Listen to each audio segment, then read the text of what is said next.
Hello everyone, welcome to my channel. तो आज हम इस वीडियो में लेकर के आए हैं क्लास 11 के ज्योग्राफी को एनसीईआरटी बुक सीबीएसई क्लास 11 को।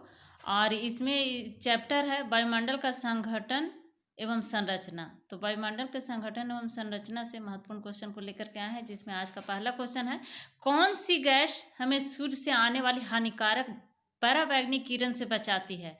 तो पराबैंगनी किरण से बचाने वाली गैस है ओजोन गैस। ओजोन गैस हमें अल्ट्रावायलेट रे से बचाती है। तो ओजोन गैस कहाँ पाया जाता है, कौन सा लेयर में? तो वायुमंडल में जो क्षोभ मंडल है, समताप मंडल और ओजोन मंडल, तो ओजोन मंडल में ओजोन गैस पाया जाता है। और यह ओजोन गैस जो है धरातल से, पृथ्वी से, यानी धरातल या पृथ्वी से 32 किलोमीटर से 60 किलोमीटर के मध्य ओजोन मंडल है। ओजोन मंडल जिसमें ओजोन लेयर पाया जाता है, ओजोन गैस पाया जाता है। ओजोन मंडल धरातल से 32 किलोमीटर से 60 किलोमीटर के बीच में पाया जाता है ओजोन मंडल। और इसी मंडल में ओजोन गैस पाया जाता है। और इस मंडल में ओजोन गैस की एक परत पाई जाती है जो सूर्य से आने वाली पराबैंगनी किरणें, अल्ट्रावायलेट रे को अवशोषित कर लेती है और सुरक्षा का कवच के रूप में हमें अल्ट्रावायलेट रे से बचाती है। इसीलिए इसे पृथ्वी का सुरक्षा कवच भी कहा जाता है। ओजोन मंडल को पृथ्वी का सुरक्षा कवच कहा जाता है, क्योंकि ओजोन मंडल में ही ओजोन गैस पाया जाता है। और इस मंडल में ओजोन गैस की एक परत पाई जाने के कारण सूर्य से आने वाली पराबैंगनी किरणें को अवशोषित कर लेती है, और इसीलिए इसको पृथ्वी का सुरक्षा कहा जाता है, सुरक्षा कवच कहा जाता है। तो ओजोन परत को नष्ट करने वाली गैस, जैसे सीएफसी गैस जो हुआ, इसका फुल फॉर्म होता है क्लोरोफ्लोरोकार्बन। तो सीएफसी गैस है जो एयर कंडीशनर और रेफ्रिजरेटर से निकलती है गैस, सीएफसी गैस। और ओजोन परत के में क्षरण करती है ये सीएफसी गैस। तो ओजोन परत में क्षरण सीएफसी गैस में उपस्थित सक्रिय क्लोरीन के कारण होता है। क्लोरीन गैस इसमें उपस्थित होता है, प्रेजेंट होता है, जिसके चलते ओजोन लेयर का क्षरण होता है। तो ओजोन परत की मोटाई नापने में डॉप्सन इकाई का भी प्रयोग किया जाता है। ओजोन परत को किस इकाई से मापा जाता है? तो डॉप्सन इकाई से मापा जाता है ओजोन लेयर को मापने में। और इस मंडल में, ओजोन मंडल में ऊंचाई के साथ तापमान बढ़ता है। जैसे जैसे हम ऊपर की ओर जाते हैं तो तापमान बढ़ते जाता है ओजोन मंडल में।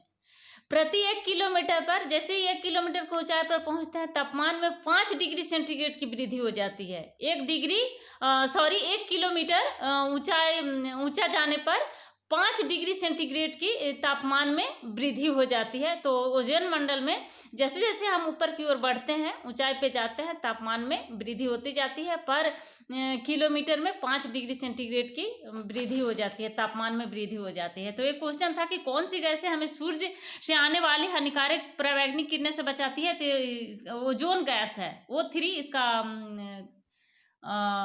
केमिकल फॉर्मूला O3 होता है।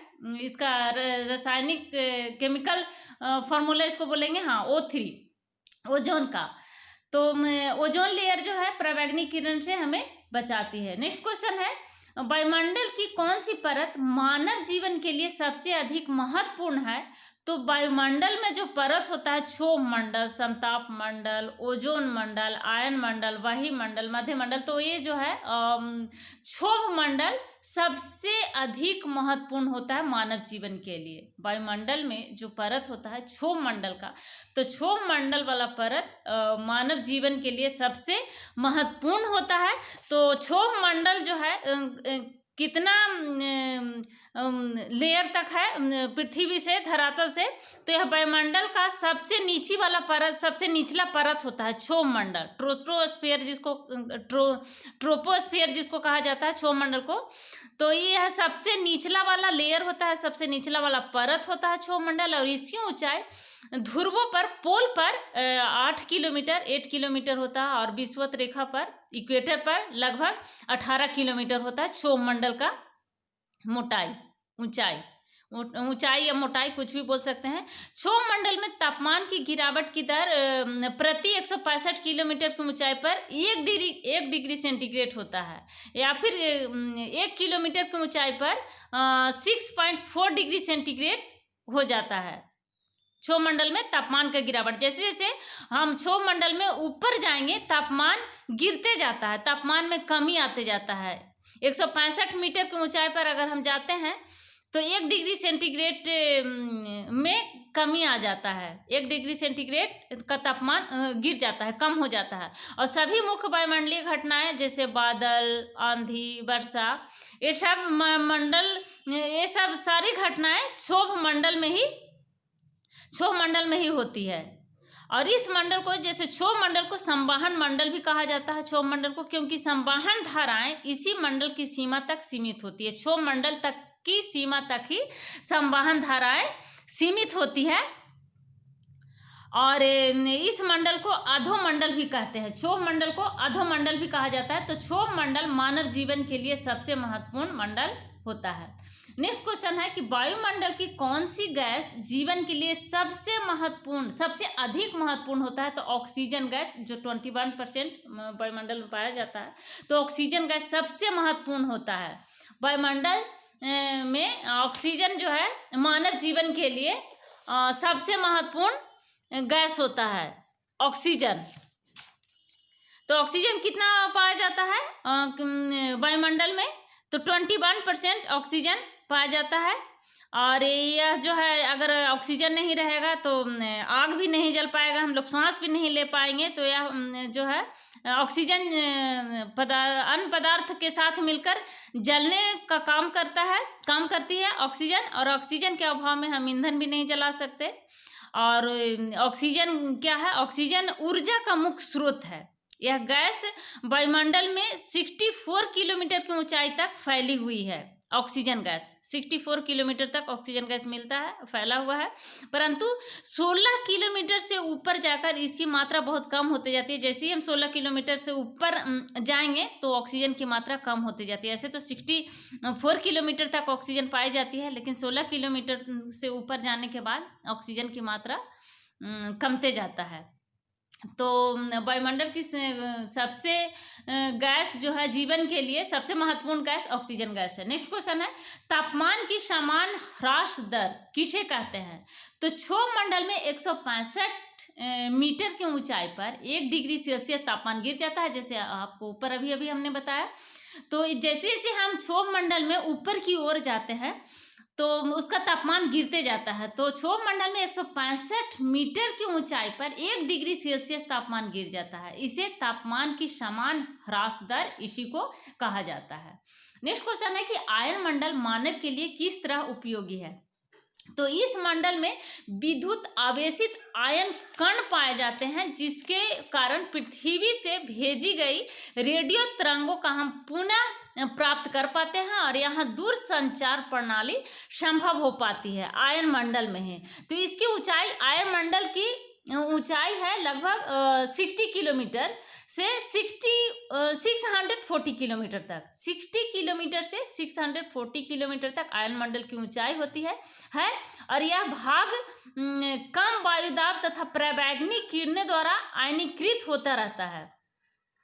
इस मंडल में, आयन मंडल में सबसे नीचे स्थित है डी लेयर, सबसे नीचे स्थित डी लेयर से लॉन्ग रेडियो वेव से एवं E1 और E2 और F1 F2 परतों में शॉर्ट रेडियो वेव परिवर्तित होती है, जिसके फलस्वरूप पृथ्वी पर रेडियो, टेलीविजन, टेलीफोन एवं रडार आदि जैसे सुविधा हमको हमें प्राप्त होती है। तो संचार उपग्रह भी इसी मंडल में अवस्थित होते हैं। संचार उपग्रह जो टेलीविजन हो गया, रेडियो, टेलीफोन हुआ, रडार, तो ये सब इसी ग्रह में अवस्थित होते हैं आयन मंडल में ही। तो क्वेश्चन पूछ रहा है कि आयन मंडल मानव के लिए किस तरह उपयोगी है? तो बहुत ही महत्वपूर्ण होता है आयन मंडल मानव के लिए। तो इस मंडल में विद्युत आवेशित आयन कण पाए जाते हैं, जिसके कारण पृथ्वी से भेजी गई रेडियो तरंगों को हम पुनः प्राप्त कर पाते हैं और यहाँ दूर संचार प्रणाली संभव हो जाता है।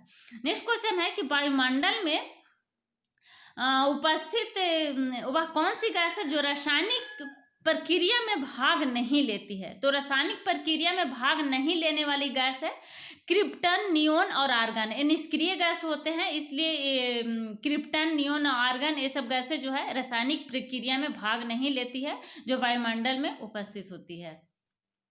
नेक्स्ट क्वेश्चन है जलवायु के 2 प्रमुख तत्वों के नाम बताइए। तो जलवायु के 2 प्रमुख तत्व है तापमान एवं वर्षा।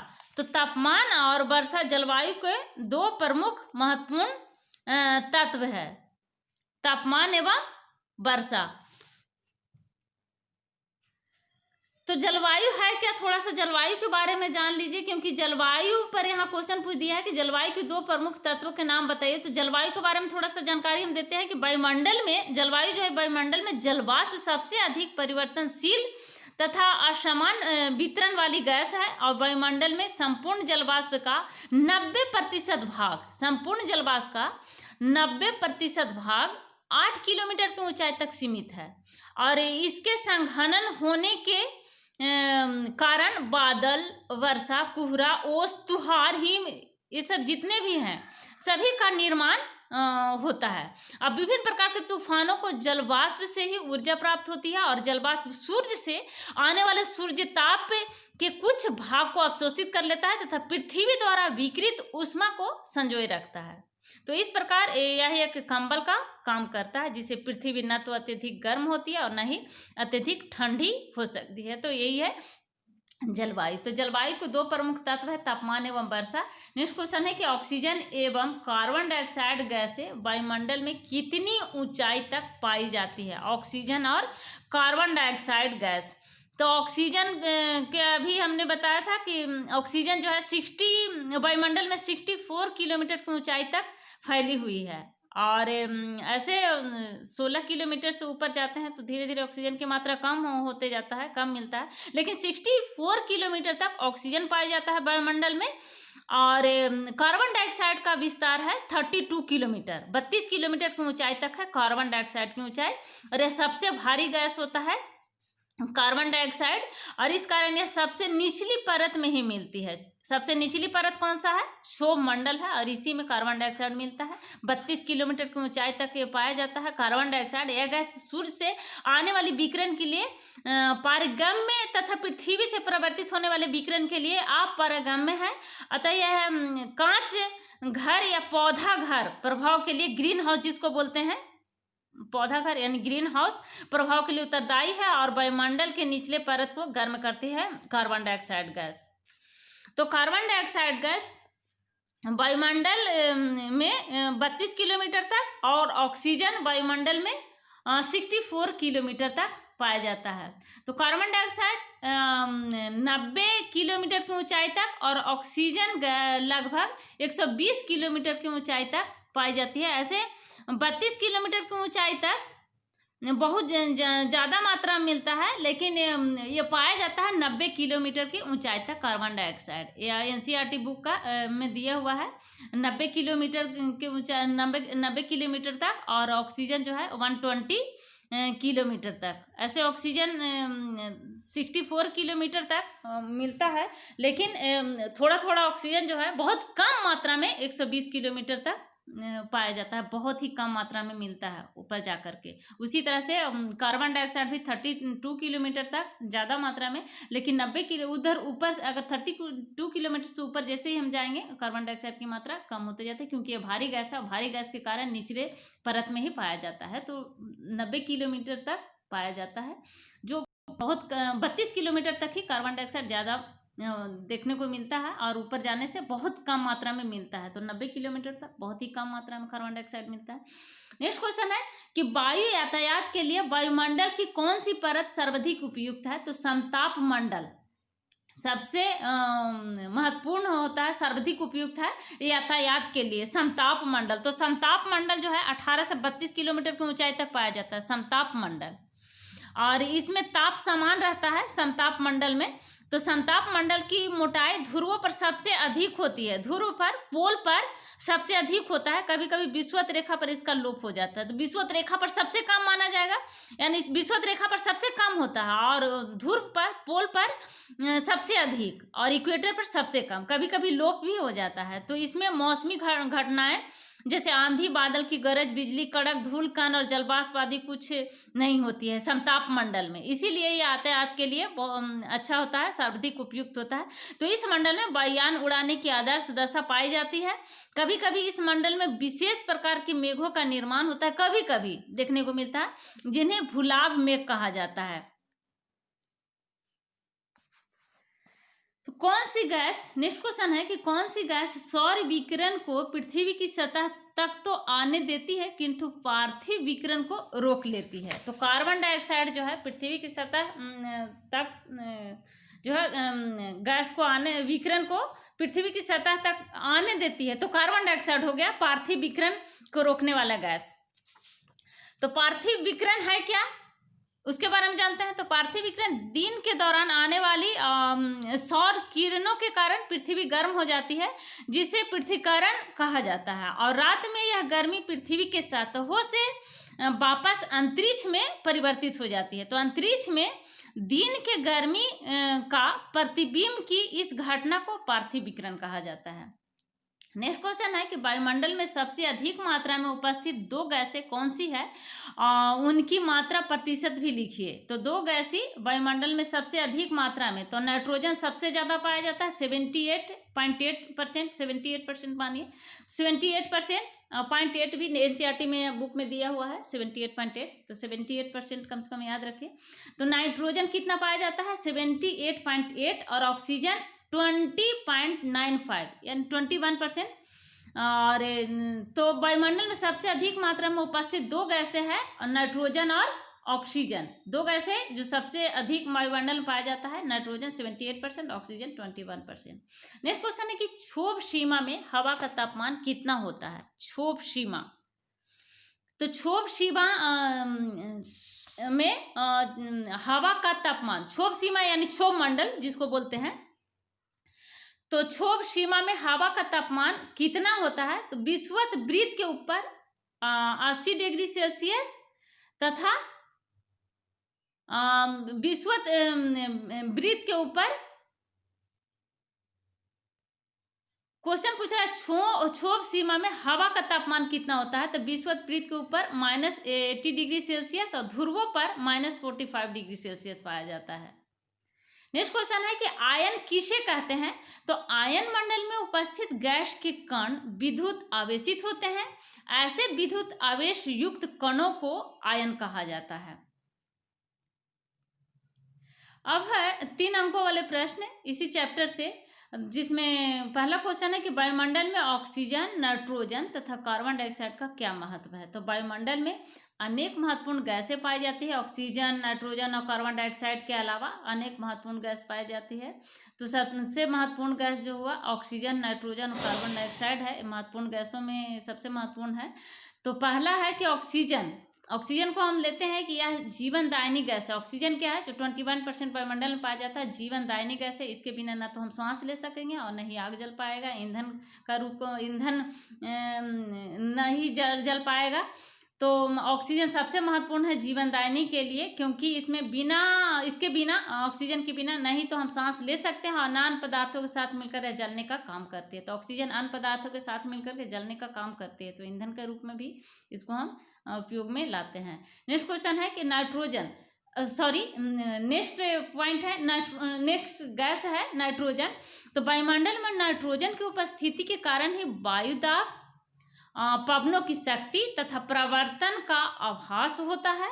नाइट्रोजन से पेड़ पौधों में प्रोटीन का निर्माण होता है, जो भोजन का मुख्य अंग है।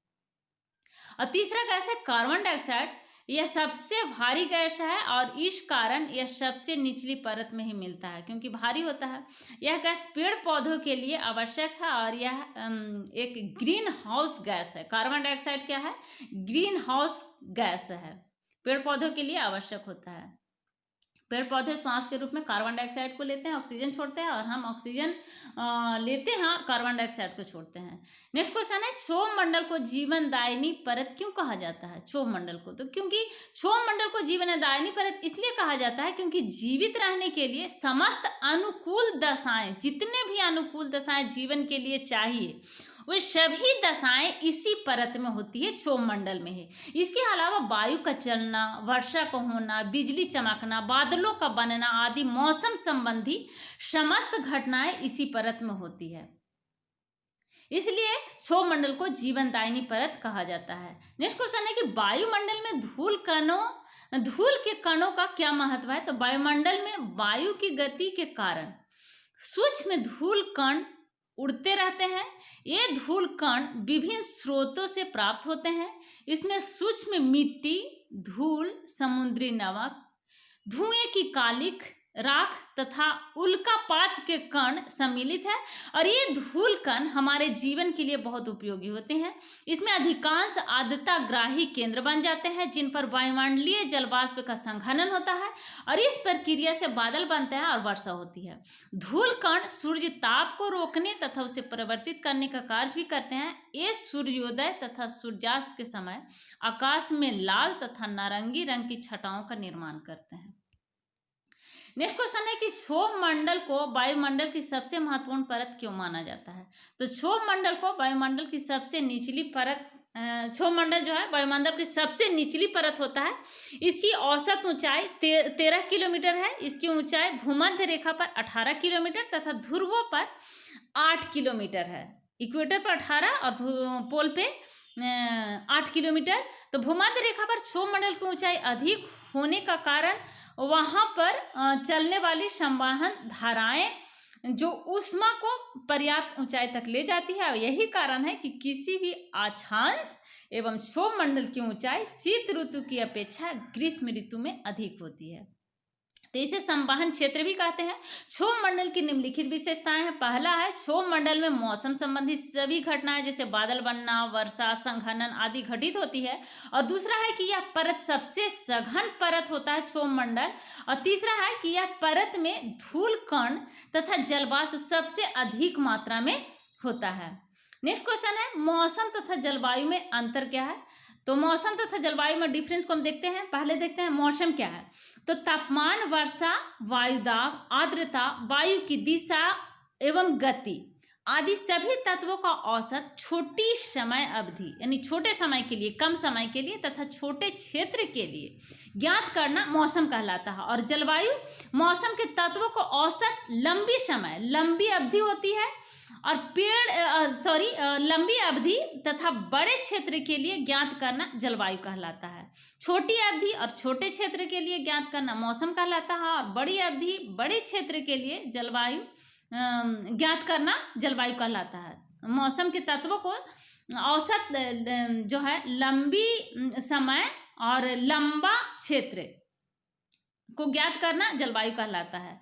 नेक्स्ट क्वेश्चन है, एरोसोल्स से क्या तात्पर्य है? तो वायुमंडल में जल कण, carbon dioxide, ozone, xenon, krypton, neon, argon तथा बड़े ठोस कण मिलकर एरोसोल्स कहलाते हैं। तो कार्बन डाइऑक्साइड, जल कण, ozone, xenon, krypton, neon, argon, ये सब जितने भी गैसें हैं तथा बड़े ठोस कण जब आपस में मिल जाते हैं तो वही एरोसोल्स कहलाते हैं।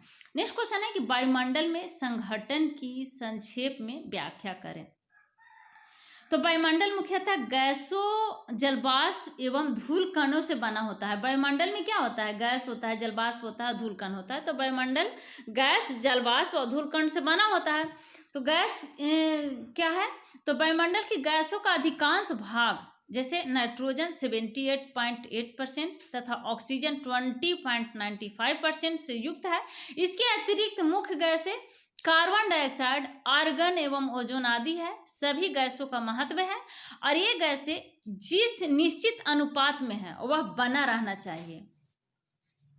जलवाष्प, वायुमंडल की जलवाष्प की मात्रा जलवायु पर निर्भर करती है। जिस प्रकार का जलवायु होगा, जलवाष्प की मात्रा वायुमंडल में उतना ही होगा। तो जलवाष्प सूर्य ताप का कुछ भाग सोख लेती है और पृथ्वी से उत्सर्जित ताप को भी ग्रहण करती है। तो इस तरह यह पृथ्वी को अधिक गर्म एवं अधिक ठंडा होने से बचाती है जलवाष्प। अब है धूलकण। तो धूलकण आर्द्रता को ग्रहण करने के लिए केंद्रक का कार्य करते हैं और मेघों के निर्माण में सहायक होते हैं। नेक्स्ट क्वेश्चन है 5 अंक वाले प्रश्न है। उसमें है वायुमंडल की महत्वपूर्ण गैसों का वर्णन कीजिए। तो वायुमंडल के महत्वपूर्ण गैस जैसे ऑक्सीजन, नाइट्रोजन और कार्बन डाइऑक्साइड हो गया। तो वायुमंडल कई गैसों का मिश्रण होता है। गैसों के अतिरिक्त वायुमंडल में जलवाष्प तथा धूल कण भी उपस्थित होते हैं। कुछ महत्वपूर्ण गैस जैसे नाइट्रोजन हो गया, तो इस गैस की प्रतिशत मात्रा सबसे अधिक होता है 78.08%, और यह वायुमंडल की महत्वपूर्ण गैस में से एक गैस है। नाइट्रोजन से पेड़ पौधे में प्रोटीन का निर्माण होता है, जो भोजन का मुख्य अंग होता है पेड़ पौधों के लिए। और दूसरा गैस है ऑक्सीजन। तो ऑक्सीजन गैस जीवनदायिनी मानी जाती है, क्योंकि इसके बिना हम सांस नहीं ले सकते। वायुमंडल में ऑक्सीजन की मात्रा 20.94% है। ऑक्सीजन के अभाव में हम ईंधन नहीं जला सकते। तीसरा गैस है कार्बन डाइऑक्साइड, महत्वपूर्ण गैस में से। तो कार्बन डाइऑक्साइड यह सबसे भारी गैस होता है, इसलिए यह निचली लेयर में ही पाया जाता है, निचली परत में ही मिलता है। वायुमंडल में केवल 0.03% होते हुए भी कार्बन डाइऑक्साइड महत्वपूर्ण गैस है, क्योंकि यह पेड़ पौधों के लिए आवश्यक होता है। और चौथा ओजोन गैस, यह वायुमंडल के अधिक ऊंचाइयों पर ही अति न्यून मात्रा में यानी बहुत कम मात्रा में मिलता है। यह सूर्य से आने वाली तेज पराबैंगनी विकिरण को अवशोषित करती है, जिसे हमें अल्ट्रावायलेट रे से बचाती है। नेक्स्ट क्वेश्चन है वायुमंडल की संरचना का वर्णन चित्र सहित कीजिए। तो वायुमंडल की संरचना जैसे तापमान तथा वायुदाब के आधार पर वायुमंडल को 5 प्रमुख परतों में बांटा गया है। रासायनिक संगठन के आधार पर वायुमंडल 2 विस्तृत परतों हेमोस्फीयर और हेट्रोस्फीयर में विभाजित है। तो 5 परत में जैसे पहला हो गया क्षोभ मंडल। तो यह वायुमंडल की सबसे निचली परत होता है क्षोभ मंडल। इसकी औसत ऊंचाई 13 किलोमीटर, इसकी ऊंचाई भूमध्य रेखा पर 18 किलोमीटर तथा ध्रुवों पर 8 किलोमीटर होता है। ऋतु तथा मौसम से संबंधित सभी घटनाएं इसी परत मानव के लिए उपयोगी होती है क्षोभ मंडल। अब है समताप मंडल, दूसरा परत जो है समताप मंडल पाया जाता है। तो यह परत 50 किलोमीटर तक विस्तृत है क्षोभ मंडल, और इसके निचले भाग में 20 किलोमीटर की ऊंचाई तक तापमान में कोई परिवर्तन नहीं आता, इसलिए इसे समताप मंडल कहा जाता है। इसके ऊपर 50 किलोमीटर की ऊंचाई तक तापमान में वृद्धि होती है, और इस परत के निचले भाग में ओजोन गैस उपस्थित है, जो सूर्य से आने वाले पराबैंगनी किरणों का अवशोषण करती है। और तीसरा लेयर है मध्य मंडल। इस परत का विस्तार 50 से 90 किलोमीटर की ऊंचाई तक है, मध्य मंडल की ऊंचाई। और इस परत में ऊंचाई के साथ तापमान में भी गिरावट आती है। जैसे जैसे ऊपर हम जाते हैं मध्य मंडल में तापमान में गिरावट आते जाता है। चौथा आयन मंडल। तो इस परत का विस्तार 100 किलोमीटर से 400 किलोमीटर तक आयन मंडल का विस्तार है, और यहाँ पर उपस्थित गैस के कण विद्युत आवेशित होते हैं, इन्हें आयन कहते हैं। तो आयन मंडल पृथ्वी से प्रेषित रेडियो तरंगों को परावर्तित करके पृथ्वी पर वापस भेजता है। नेक्स्ट पॉइंट है 5वां है वायुमंडल का परत वायुमंडल।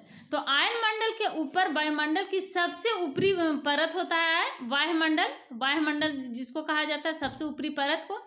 इस परत में वायु बहुत ही विरल है और धीरे धीरे वायु अंतरिक्ष में विलीन हो जाता है। तो ये है वायुमंडल का परत वायुमंडल और आयन मंडल, जिसमें रेडियो तरंगें प्रवर्तित होती है, और ऊंचाई के साथ तापमान इसमें बढ़ता है। जैसे जैसे ऊंचाई पे हम जाते हैं आयन मंडल में तापमान बढ़ते जाता है। और इसमें है उल्काय पिंड। मध्य मंडल में उल्काय पिंड होती है, और समताप मंडल है जो सभी प्रकार के यातायात का साधन होता है।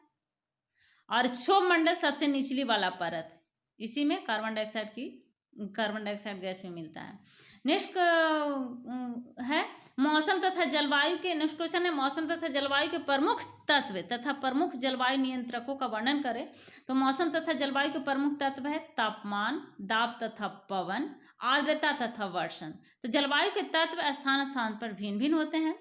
इन्हें जलवायु नियंत्रक प्रभावित करते हैं। ये जलवायु नियंत्रक है क्या? तो जलवायु नियंत्रक हो गया अक्षांश अथवा सूर्य, स्थल तथा जल का वितरण, यह भी जलवायु को नियंत्रित करता है। उच्च तथा निम्न वायुदाब पेटी, यह भी जलवायु को नियंत्रित करती है। पवन, यह भी जलवायु को नियंत्रित करता है। ऊंचाई भी जलवायु को नियंत्रित करते हैं। पर्वतीय बाधा, यह भी जलवायु को नियंत्रित करती है। महासागरीय जलधाराएं, यह भी जलवायु को नियंत्रित करने वाले तत्व है। और 8वां है अन्य विभिन्न प्रकार के तूफान। नेक्स्ट क्वेश्चन है, पृथ्वी के धरातल पर तापमान के वितरण को प्रभावित करने वाले कारकों का वर्णन करें। तो ऊष्मा किसी पदार्थ कणों के अणुओं की गति को दर्शाती है। वही तापमान किसी पदार्थ या स्थान के गर्म या ठंडा होने या डिग्री में माप है। किसी भी स्थान पर वायु का तापमान निम्नलिखित कारकों द्वारा प्रभावित होती है। पहला, अक्षांश, किसी भी स्थान या तापमान उस स्थान द्वारा प्राप्त सूर्य ताप पर निर्भर करता है। सूर्य ताप की मात्रा में अक्षांश के अनुसार भिन्नता पाई जाती है। दूसरा है उत्तुंगता या फिर ऊंचाई। वायुमंडलीय पार्थिव विकिरण द्वारा नीचे की परतों में पहले गर्म होता है, पहले निचले वाला परत गर्म होता है। यही कारण है कि समुद्र तल के पास के स्थान पर तापमान अधिक तथा ऊंचे भाग में स्थित तापमान कम होता है। समुद्र के निचले भाग में अधिक तापमान होता है और ऊंचे भाग में कम तापमान मिलता है। और तीसरा पॉइंट है कि समुद्र से दूरी अगर जिस प्रकार किसी भी स्थान के तापमान को प्रभावित करने वाला दूसरा कारक है समुद्र से उस स्थान की दूरी। किसी भी स्थान को प्रभावित करने वाला दूसरा कारक है समान समुद्र से उस स्थान की दूरी कितनी है। तो स्थल की अपेक्षा समुद्र धीरे धीरे गर्म होती है और धीरे धीरे ठंडा होती है। स्थल तेजी से गर्म होता है, तेजी से ठंडा होता है। तो स्थल की अपेक्षा धीरे धीरे गर्म होता है और धीरे धीरे ठंडा होता है। समुद्र के निकट स्थित क्षेत्रों पर समुद्र एवं स्थलीय समीर का समान प्रभाव पड़ता है। चौथा पॉइंट है कि वायु संहति या वायु राशि तथा महासागरीय धाराएं।